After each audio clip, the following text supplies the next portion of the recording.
Summit League basketball tournaments begin, plus a look at high school hoop state qualifying games, and we're having a whole lot of fun after the most successful Division I regular season of all time. NDSU beginning the postseason run. They're against the Denver Pioneers. By 21 points, they beat them in their first two meetings. They're trying to get their first postseason win since 2021, and that was a pretty good shot from Abby Draper off the glass. She gets that quick two. Now it's Elle Evans cutting inside. Her layup is good, and she gets the foul as well. Bison extending their lead out. Biggest star of the day, who else? Senior Heaven Hamling dropped a season-high 25 points. NDSU strides for the quarterfinal win over the Pioneers by 8. They're on to the semis on Monday. Here's an updated look at the women's bracket. Now, not a ton has happened here after day 2 of the tournament. Of course, we see NDSU advancing. Top seed South Dakota State beat Omaha to advance as well. Tomorrow at 12:30, we have South Dakota against St. Thomas, and then North Dakota seeking an upset over Oral Roberts. That's tomorrow at 3 p.m. NDSU baseball in action today after yesterday's rainout. Game 1, their third win of the season, 6-3 final after coming back down 2-0 and putting up 4 runs in the 7th. Bison trail 3-2 right now in the top of the 5th. A win today would secure a weekend series win. And for Bison softball, the heartbreak continues. They suffered a walk-off loss to Santa Clara last night, and today it's another walk-off loss, this time in the 8th inning at the paws of the Loyola Marymount Lions. NDSU led 5-0 after the first inning and 5-4 going into the 7th before falling.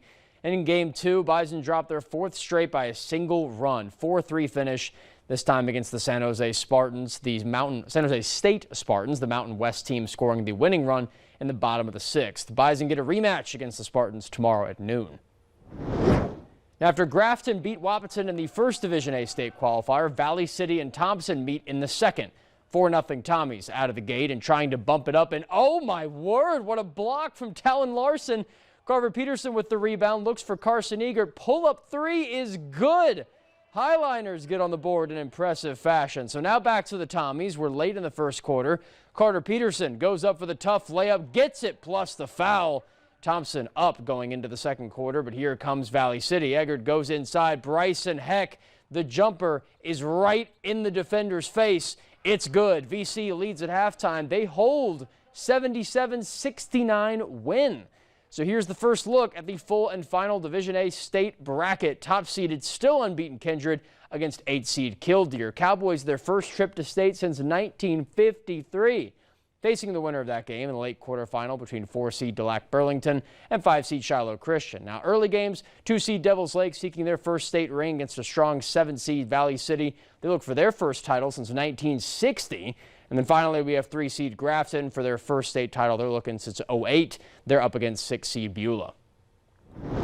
And it's a Minnesota boys section playoff action. Moorhead Spuds fall to the Rogers Royals 96-83, and St. Michael Albertville beat Buffalo 63-51 and are 8-4A semifinals. Royals and Knights meet next Friday at Monticello High School at 7 p.m. for the championship. So plenty of action now. We're going to have the AA boys and girls state finals at 10 o'clock. So that's a lot of fun. And Jack, you have lots of basketball to cover, but it is March Madness. There's got to be a good feeling with it, right? Oh, yeah. We have the Summit League stuff just getting going. We have most of our teams are all tomorrow. I mentioned the North Dakota women, both NDSU and UND men also tomorrow. Yeah, so much basketball. Oh, yeah. Love it. Jack, thank you so much. Well, now let's send it over to meteorologist Joseph Williams with the last look at our forecast.